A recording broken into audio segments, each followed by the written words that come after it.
Nasreddin habitait depuis peu de temps dans la ville de Shiraz, dans l'actuel Iran.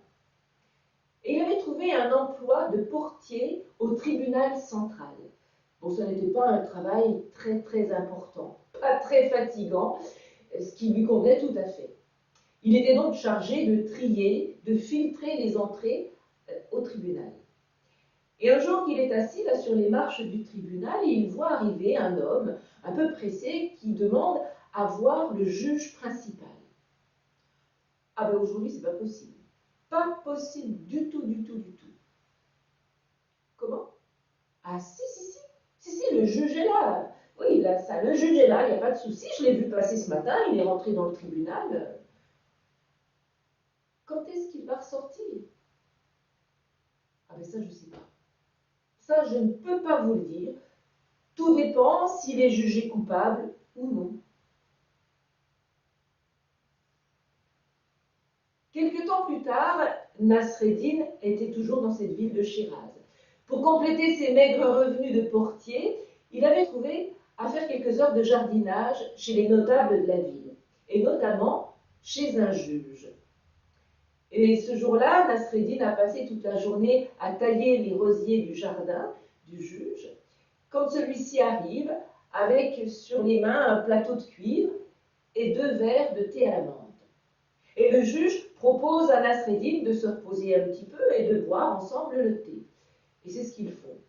Ils commencent à boire leur thé tout en discutant de choses et d'autres, de la taille des rosiers, du parfum des fleurs et autres banalités. Et au bout d'un moment, le juge dit à Nasreddin, tu sais Nasreddin, il faut quand même que je t'avoue quelque chose. Quand je t'ai pris à mon service, je me méfie un petit peu de toi. On dit que tu es un peu fantasque, que tu as souvent des idées un peu bizarres, voire un peu folles. Mais finalement, maintenant que je te connais, eh bien, je trouve que tu es quelqu'un de très sage.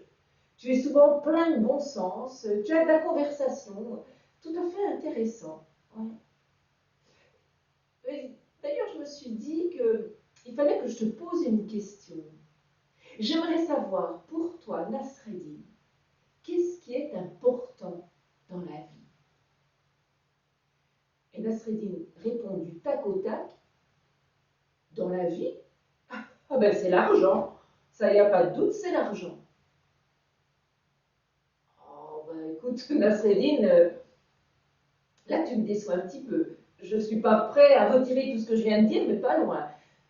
Toi qui fréquentes les juges, toi qui es très souvent là au tribunal, je ne sais pas, j'attendais de ta part que tu dises quelque chose comme la chose la plus importante dans la vie, c'est la justice.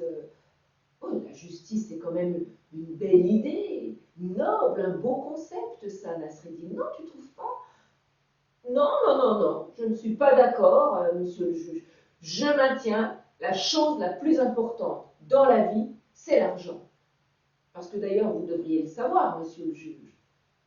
C'est bien souvent l'argent qui fait pencher la balance dans un sens ou dans l'autre.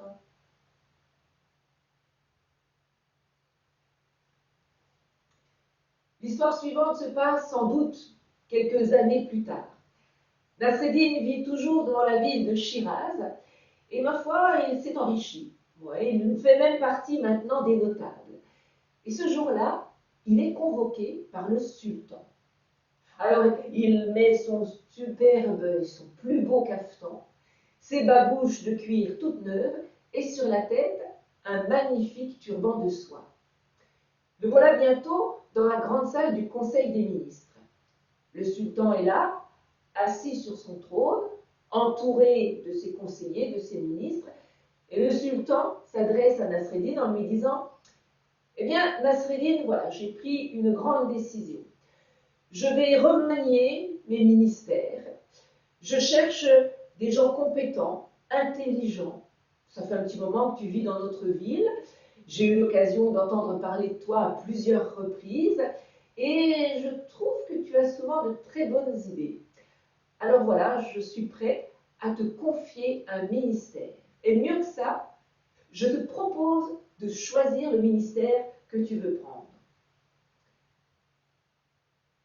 Un ministère?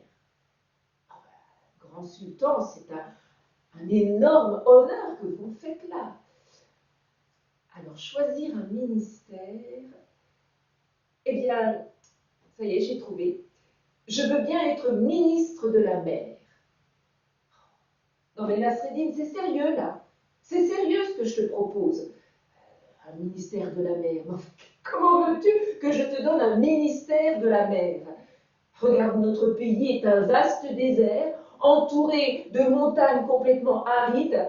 Les seuls points d'eau sont de malheureuses oasis. Comment veux-tu que je te donne un ministère de la mer, puisqu'on n'a pas de mer? Et alors, il y a bien un ministère de la justice.